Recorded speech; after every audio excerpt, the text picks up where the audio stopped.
Greetings and welcome back to the Gamer's Gaiden. I'm JC, And I'm Ian. and it's been a while. So we haven't released any content for about a month, and yeah, we're sorry about that, especially to all of our subscribers. And it wasn't on purpose, that's for sure, but things came up. Life events have happened, and we just kind of got distracted with those and kind of just sitting down, bunkering, and playing a ton of video games. Yeah. So yeah, first off, I guess we wanted to thank our fans and explain what our plans for the show is to move forward because we have some new ideas on what we're going to be doing for 2020. We were going to do some of this earlier, but this is going to be basically starting today, and we're going to try and release 2 episodes a week, and we'll see how that goes. And yeah, let us know if you like the format. So yeah, there's 42 of you out there that are subscribed, and that's really exciting to me and to Ian. And thank you a lot. Our first goal was to hit 50, and then we're going to try and hit 100. So hopefully we'll get there eventually, and in time, hopefully that'll come there. But wouldn't have been possible without everybody else out there because, frankly, knowing that at least a few people are watching, it's making it worth making the videos. So thanks. Yeah, it really makes a difference kind of, getting the feedback and knowing that, you guys are out there watching us. And yeah, it really does mean a lot. So we acknowledge that we haven't been here, and we're excited to be here going forward. Yeah, we're definitely not going anywhere. Still enjoying doing it. So let's talk about what our plans for the series are. So, if you've been a fan since the beginning, you've probably noticed that we've tried a couple of different things out, and to us at least, they kind of missed. We tried some news, which we kind of wanted to do. We've tried talking about what we've been playing, and we kind of stopped doing that. And we've tried the podcast episode, which is what we continue and will continue to do, where we talk about different segments and stuff like that of a topic that we think is interesting to us that's video game related. We've decided to basically expand that format because we know that an hour long podcast, or previously some of them are 2 hours, are a little long for people, and we're going to try and keep episodes to 40 to 50 minutes as we've been doing since the beginning of 2020, basically. And we're breaking it up into two different types of formats. One will be the continued podcast format, and the other is going to be the Gaiden Show, which is what this is. And basically, it's going to be kind of like a show, as if you were watching something on like a public access We're television, maybe. we're just gonna have a couple different segments that Hmm. will sort of slot in here and there. It won't always necessarily be the same segments, but you kind of you get the idea. You'll see a little bit of variety instead of just our kind of long form discussion on a single topic. Yeah, and so your feedback is appreciated. If you like this format or have any ideas, definitely let us know in the comments down below about that. But the first thing that we're going to do is bring back. Some fans have been wondering where this has gone. And we really enjoy doing this. So we're going to talk about what we've been playing. As gamers, we play a lot of games, and sometimes there's just too much of it. So we're going to select some of the games that we've been playing the most over the last 2-3 months, basically. And I'm going to pass this over to Ian first. And you got two games you've been playing a lot recently.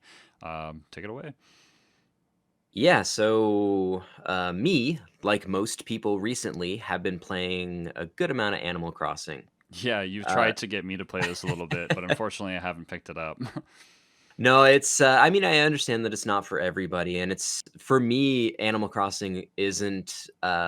It's not like a main game. It's not something that you can grind. It's uh, it's, it's kind of like your side game, Yeah. right? You spend a bit of time with it each day, and then you've got your main focus. I mean, both JC and myself have been playing a lot of League of Legends, um, Yep. as we are like both shamelessly representing at the moment, Hmm. completely unintentional. Yeah. But I mean, Animal Crossing is a great little distraction, right? the What have you been kind of small liking? every What have you been liking the most about Animal Crossing? I guess since it is a new version, it's got some new features and stuff like that. it does have a few new features. It is still a lot of the same old Animal Crossing. Um, I think for me at the moment, one of the things that has been more entertaining is actually being able to go and visit friends' islands. Right. Yeah, that And sounds really cool. yeah, and honestly, everyone that I've been to has just been like outstanding looking, Yeah. and I'm always so incredibly impressed with the amount of work and creativity that's gone into the islands that people have made. Hmm. It's the most fun for me because I don't spend enough time with it Oh, to okay. have an immaculate island. I like to keep I like to keep the debris out. Oh, okay. So at You know, least you don't have I weeds all over the place. yeah, I wander every day. I wander through. I pick up all my weeds, all my twigs. I find my money rock. I find my like money spot. I harvest, and I will dig up the fossils, get those identified. When new seasons roll around, I'll kind of wander around, finding the new like fish, insects, that kind of stuff. Hmm. But I don't spend a lot of time on the design aspects. Oh, okay. I throw things in rooms that I think are cool and So you're mainly sort of into like the gameplay aspects of the game then. yeah, I honestly the museums for me Hmm. are the really fun part. I really like filling up the uh various exhibits. Oh, okay. That's kind of what has always been the most fun for me with Animal Crossing Right. is fishing, bug catching, finding the fossils. And yeah, it's been fun. Like I said, I don't play a whole lot of it each day, but I probably spend at least an hour Oh, okay. do, So you grind doing out my your various dailies, chores. make sure I grind up everything's my dailies. awesome. Yeah, I find what I need to make sure it's clean. If there's an event or something kind of special, or if if I did roll the dice and buy some turnips that week, Hmm. I'll be a little bit more active communicating with friends of mine. I mean, I will check my turnip prices daily just to see if I suddenly have a huge spike, and I can let you know my friends know that hey, I'm buying turnips today at like 400 bells. I'll open up my gates, come on in, and sell when you need to. Cool. Because there's been a really good community of that as well. Hmm. Just people going back and forth and making sure that nobody gets in a bad situation Sure. with spending a whole lot of money and ending up with turnips that are completely useless. So Animal Crossing, it's been a lot of fun.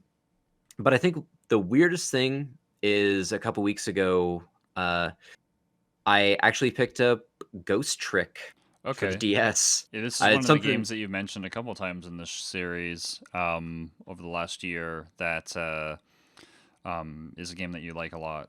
How's that been going? Yeah, it's from the same team that did Phoenix Wright. Oh, okay. So that was why I had initially picked it up, and I did really enjoy playing it, but I hadn't actually played it through since it came out, really. Oh, okay. So, any memories and stuff is all that. Hmm. So, it's been nice to go back and play it. I do have a few, I guess, issues with it Okay. because it's very much story Hmm.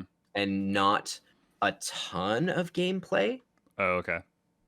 So there is gameplay, but it is a lot of a lot of watching, Right. which it's good and bad. Hmm. It's not the kind of thing you can play while you're doing something else. Right. Um, like I can say we've been playing a lot of online Dungeons and Dragons. Yeah. Yeah. That's Just been the not big being thing that we've been doing. I've been that's been the really DMing big for thing. like 4 sessions a week almost. And I think I'm playing in 4 different sessions. Yeah. Not all with you, Yeah. with a bunch of other people. So it's been a lot of fun. That's been a little bit of I guess a bit of split personality, Hmm. trying to remember who I'm supposed to be today. Yeah.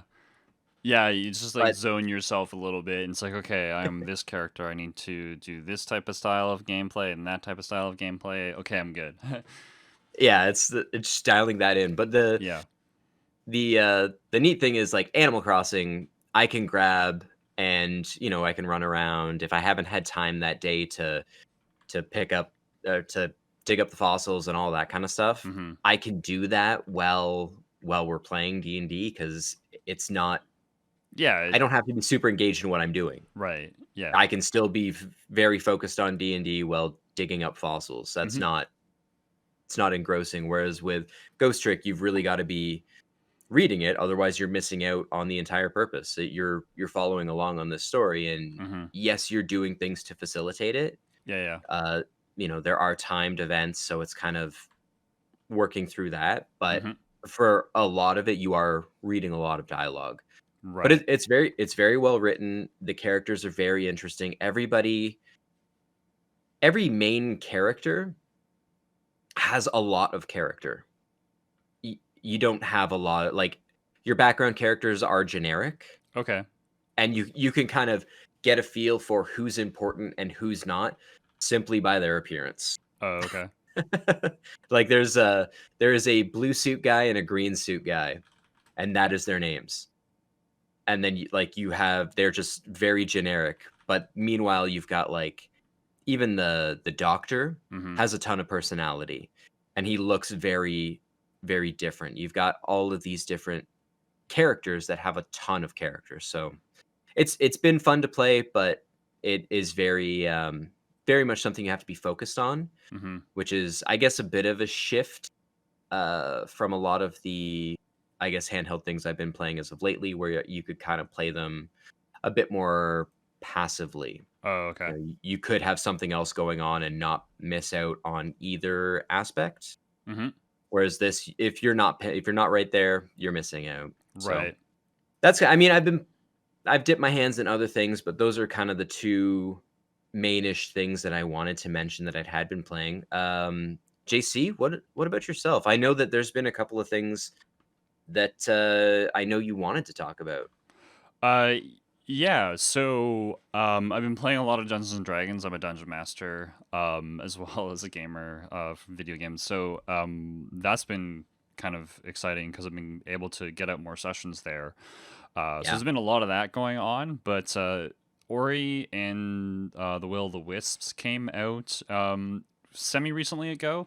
I haven't actually completed the game, but I did play probably a good third of the intro of the game. And I've been playing that, and it's a really great iteration of the game series, to be honest. And I'm more than happy with this series.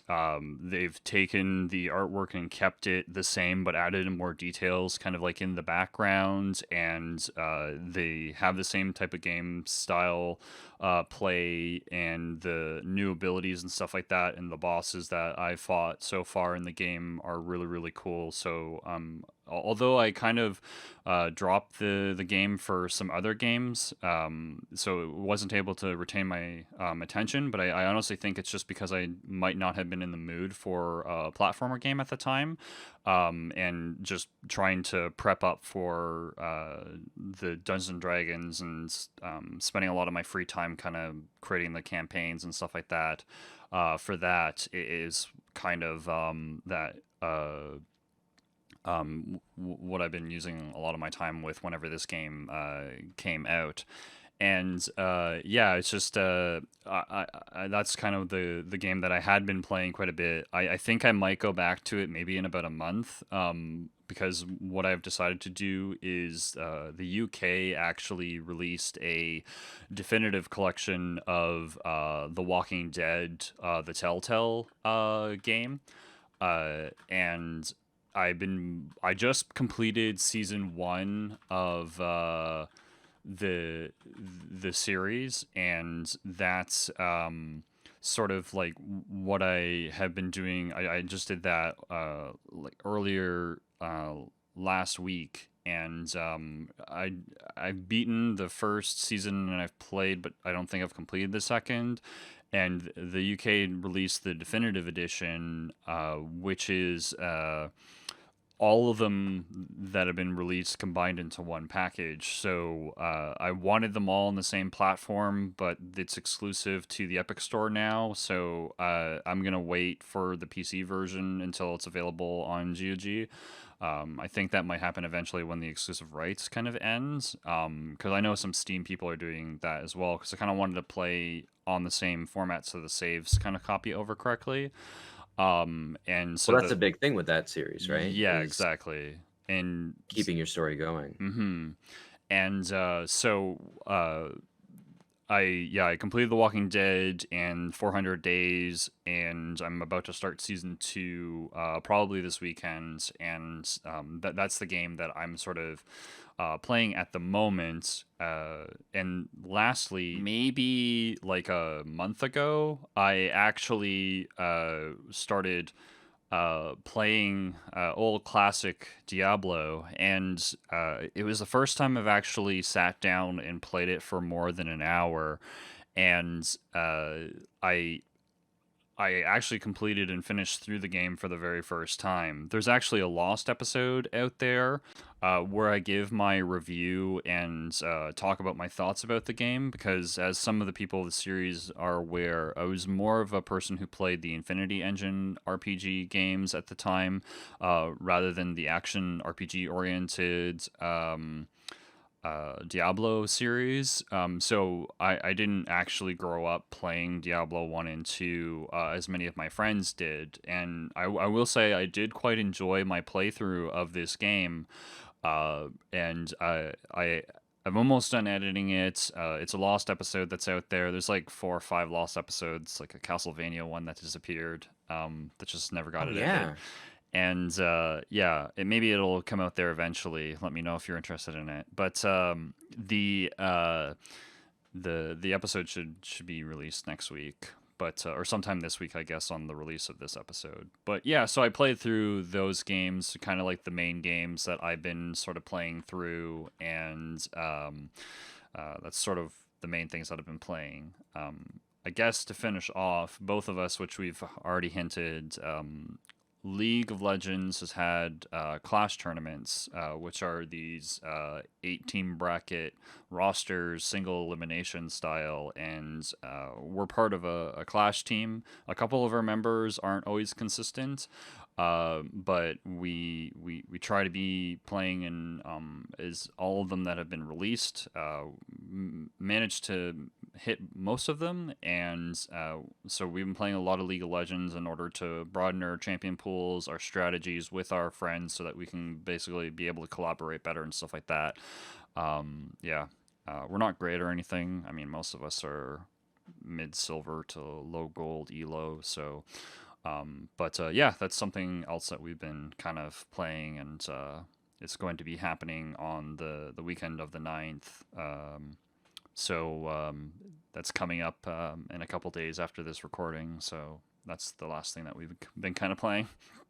Yeah. I mean, quite a bit of that. Just trying to get, like you said, champion pools increased in that. Mm-hmm. On the Diablo, do you think you'll play any of the other ones now? Like, do you think you'll go back and maybe try to play two or jump into three? So I mentioned in the series before, I was playing Diablo 3 for a while, and I forget how many chapters there are, but if there is 5, I think we made it to the end of chapter 3 or halfway through chapter 4. I don't really remember. We were about to fight a spider queen, if that makes any sense to people. Probably would pick that game back up and play it. I was playing with a couple of friends, so I had some people. I live in a house, and I had some roommates, and they moved out due to their jobs and moving. So they're not.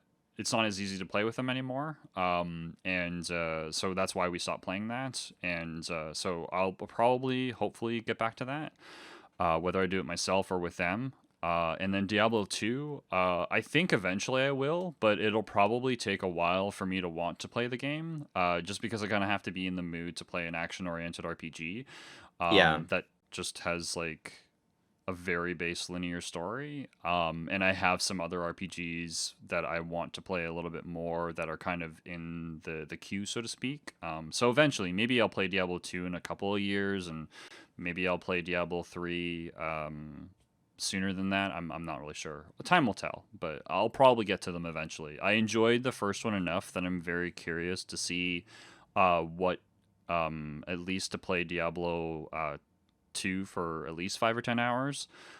Just because one of the things that fascinates me about video games is the fact that if you've played enough of them, you notice it's like, oh, Final Fantasy actually stole this or borrowed this from the Ys series, and like, oh, this influence of Chrono Trigger actually comes from probably Lunar because it came out like around the same time, and vice versa. Like Square did this, and then all of a sudden, this Atlas game, which was probably developed by a different company, but like did this and stuff like that. And I find that type of stuff really interesting. And um, Elder Scrolls, the Baldur's Gate and Neverwinter Nights series, and Diablo, I kind of think of like that era of the trinity of some of the major RPGs that were released, and I would be really interested to see like, oh, Diablo 2 did this and Baldur's Gate 2 did that, and kind of compare them. So I think it would be maybe an interesting discussion in the future whenever I get around to it, but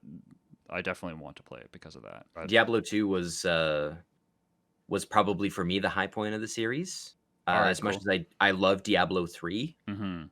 the second one just I think the story was a lot more engaging, as well as there was a lot more variety um, within the classes to Right. kind of carve out your own unique character. Cool.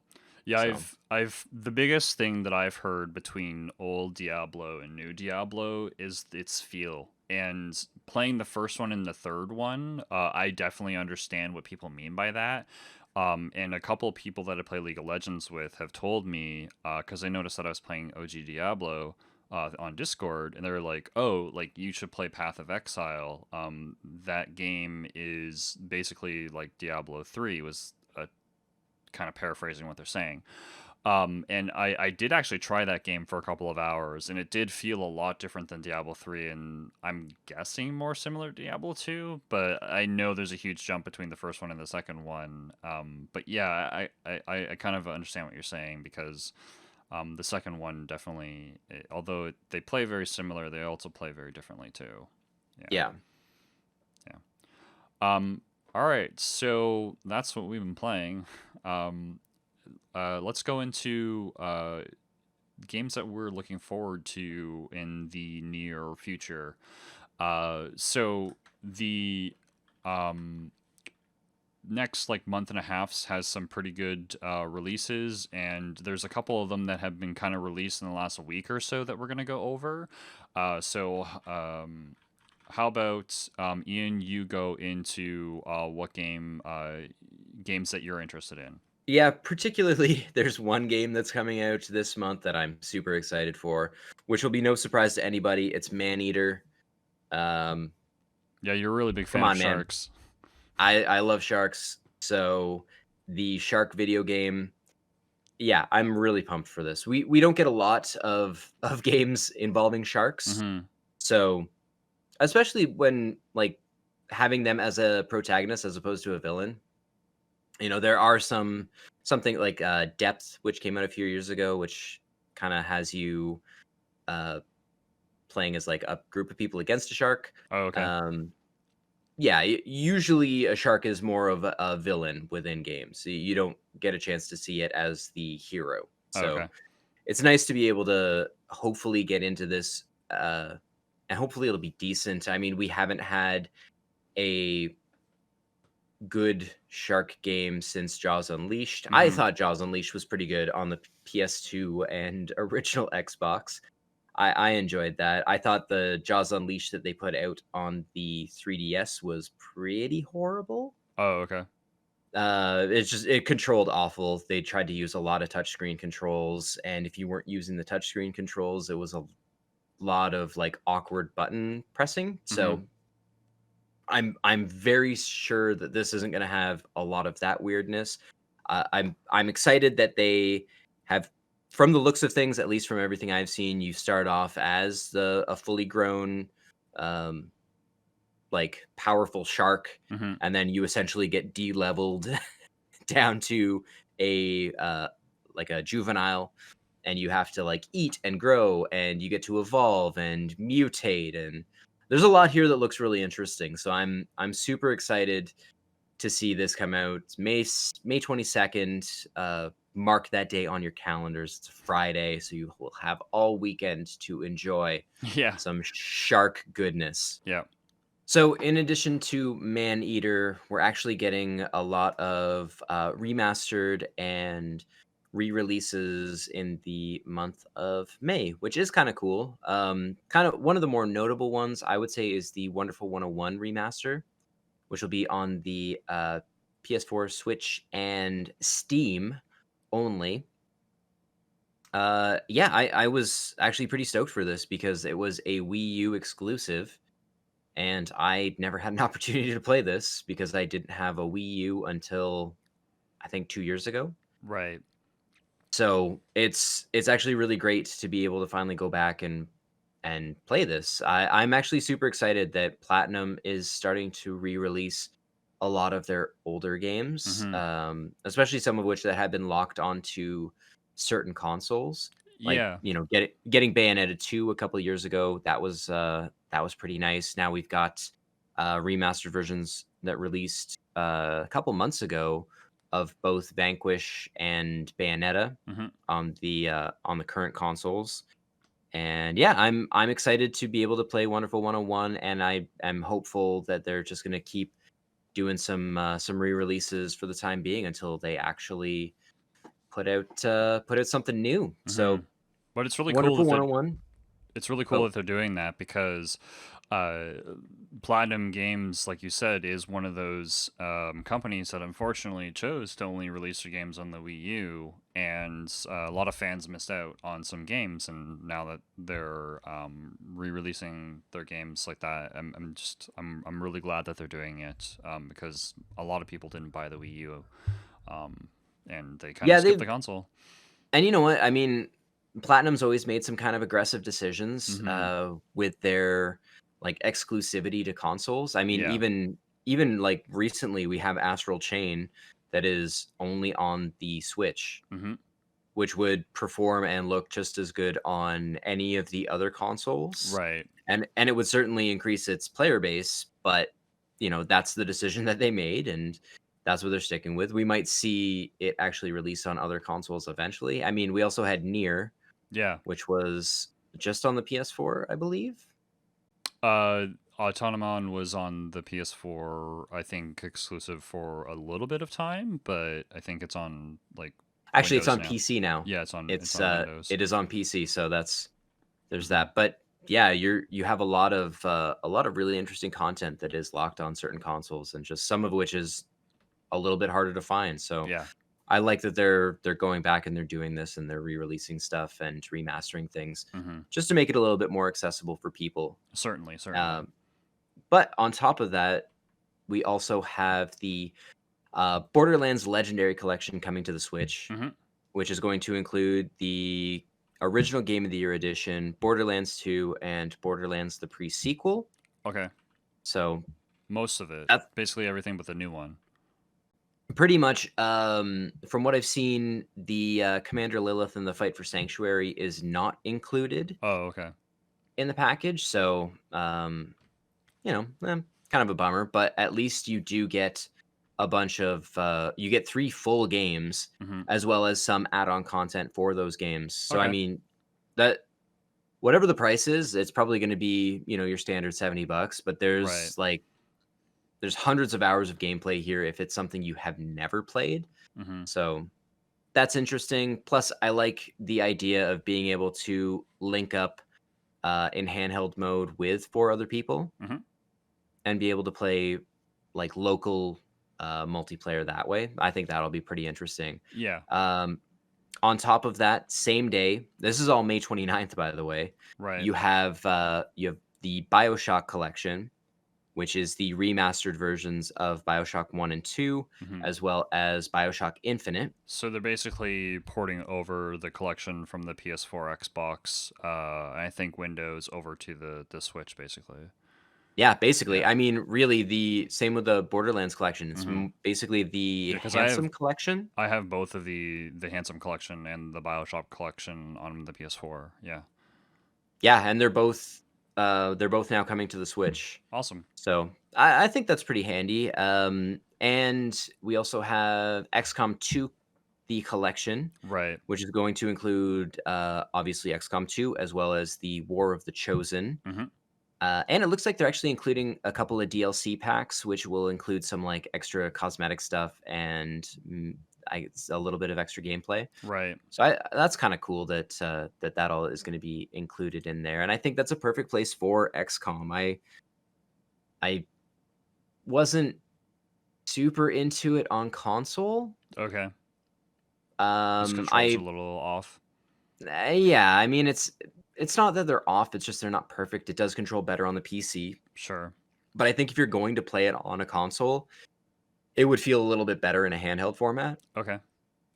because you can. It like I was talking about earlier. It's one of those games that you could kind of passively play. Hmm. You could have the TV on and still be playing XCOM. You know that most of your attacks are probably going to miss, and then most of your enemies' attacks are probably going to hit. So Yeah. you don't need to A see the couple of numbers, guys or and you're gonna die. Like you'll move on. yeah, It'll be fine. exactly. Yeah.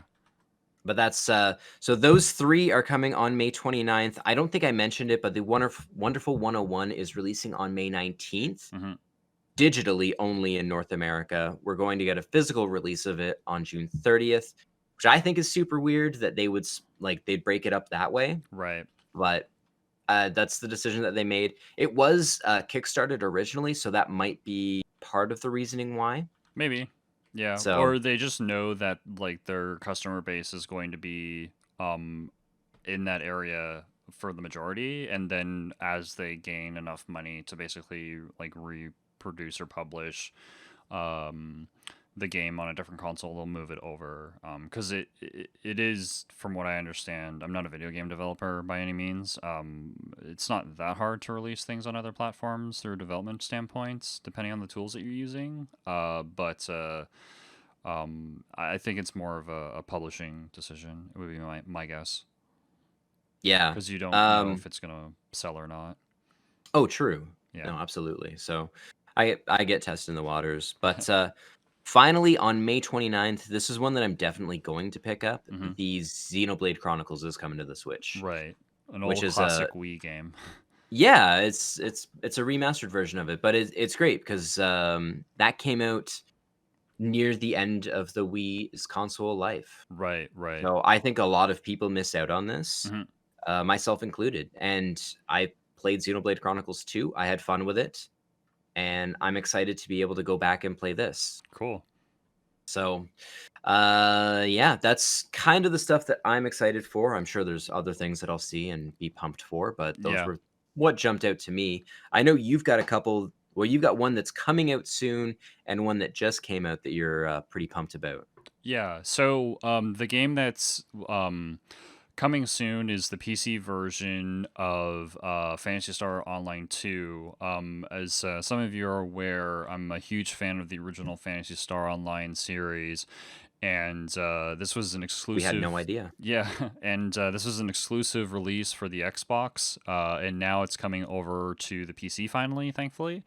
And it's going to be, I think, an old game that might be a little bit fun to play. It has been released in Japan for a few years now, and I know they've been kind of updating it, but it'll be cool to play. I have two or three friends that should be able to. Uh, Show some interest in the game, and maybe we'll get a party going to at least complete the main storyline. We'll see, but yeah. So Fantasy Star Online 2, it looks fun enough. So I'm looking forward to that game, and it's going to be releasing on the PC on May 31st. So I'm probably going to be picking up this game with the guys that I played the first game with, and we'll make some proxies of our original characters and play through that. It should be a lot of fun. Uh, That's an odd choice for a release date on a Sunday. yeah, I don't get it, but I figured they would have done like the Saturday, but who knows? They have their decisions. To be honest with you, a lot of people who want to play this game were probably just playing the hacked version, and because there was like a patch for being able to basically translate enough of the game for you to at least play it, because it's just an action RPG. Yeah. You don't really need to know what's going on. You just kind of it's like Diablo. You kill stuff, you loot stuff, you get more powerful, you do it again, and there's a boss monster at the end. Like whatever. Pretty much, yeah. It's a fun monster romp. So yeah. But a game that has been released on April 30th, so just a little bit ago now, which is a game that I'm super excited about, but I haven't actually picked up, is Streets of Rage 4 on. This is available for like the PC platform and the PS4, for example. This game looks amazing. I'm seen some gameplay footage of a couple of streamers online playing this game, and a good review or two about it, and it doesn't try and reinvent the wheel. It has its own cool art style that sort of looks very comic booky, which is kind of fun, and it just looks like they've basically taken Streets of Rage 1 to 3 and added in some new characters, have the original ones in there in one way or another, a bunch of cool unlockables, knows what it's good at, and just basically sticks to its guns, and continues to basically keep the genre alive, because it's not very often that we basically get releases of these types of games for the video game industry. Beat 'em ups are kind of a thing of like the late 80s and the early 90s, and by the time like the PS2 era came out, like there weren't very many beat 'em ups. So whenever I can play a good beat 'em up, I definitely um, am interested in it, whether it's Guardian Heroes or Double Dragon or Streets of Rage. They're all really fun, and I think the We still see some of them, just we do, a lot more indies. This is a yeah, Streets of Rage 4 is a big release. yeah, and This is a rarity to get a beat 'em up that's a major release. yeah, and it's been like 25 years since like the last Streets of Rage has been made. So yeah, Streets of Rage 3 was made let's see, 94. So yeah, a long time ago. And we didn't get a Streets of Rage for the Saturn or for like the Xbox whenever Sega made a lot of their games like Panzer Dragoon Orta for the Xbox, and like Crazy Taxi and stuff like that, because they were kind of making some exclusive titles on the Xbox. And the series just ended whenever the Saturn was released.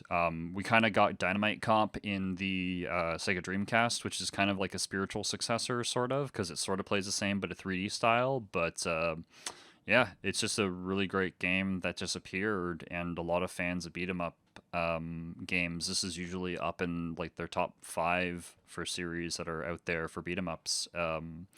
It's definitely, I would say it's top 3 for me for beat 'em up series, and yeah, I know this is out, and I haven't picked it up yet. I'm waiting to pick it up. I'm gonna pick it up whenever I know I'm gonna actually sit down and play it. And but it is something that I'm probably going to pick up like in the summer, and like I said, it looks really fun, and I'm looking forward to playing that game whenever it comes around, whenever it becomes time for me to play it, basically. So I don't I From what I've heard, it doesn't sound like it's super short either. Like, it sounds like there's quite a bit of gameplay there. yeah, and like the Sega Alert X made a review of the game, and he mentioned that you can unlock harder difficulties and different game modes and different characters. So you can actually unlock, it sounds, Axel from Rage 1, 2, and 3, and they all play differently. Because if you played Oh, all the wow. games, you know that Axel has like a dash ability in Streets of Rage 3, but he doesn't in the first two. They play very differently, so you can actually unlock the different modes of them. And like all the three original characters, you start off with Blaze and Axel, and then you can unlock Adam as an unlockable character because I think his daughter or something is a playable character to begin with. And each of these different characters have a different gameplay style to them, so it does give it some pretty good replay value because you essentially can play through with these different characters who all kind of play differently. So that's really cool because like I don't think it's overly long. Like I don't think it's like a 15-hour game. It's probably likely something closer to like maybe 5 hours. I know there's like 12 or 14 levels to it, but having that replay value with all the different characters does give it some good points in my book at least. And it's up to 4-player local co-op, and on most platforms it has online multiplayer. The GOG Nice. version doesn't have online play because apparently that has DRM attached to it. So they're just not releasing it, I guess. I'm not sure why it couldn't just be local hosted, but anyway, different tie rate. But yeah, and you can play with your friends basically if you want to like do some local couch co-op like you used to back in the day with your friends, and yeah, it should be a lot of fun. Oh, that's awesome. I am looking forward to hearing what you think of Streets of Rage 4. So those are the games that we are looking forward to that have kind of come out in just in the past little bit, and that are coming out sort of like within the last month that we're interested in. And we're curious to see what games you're interested in that are coming out within like the next month or so. Um, Probably Maneater. yeah, hopefully Maneater. Maybe you'll be playing some Fantasy Star Online 2, and are going to be playing that. But yeah, let us know in the comments down below as to what games you're looking forward to, or what games that you've been playing in the recent past. And yeah, we'll see you in the next episode. There's definitely more episodes to come, and we're definitely going to be back full steam and making new episodes, and we're looking forward to it. Thanks, everybody. Yeah, thanks again, guys. We really appreciate it. Yeah, we'll see you soon.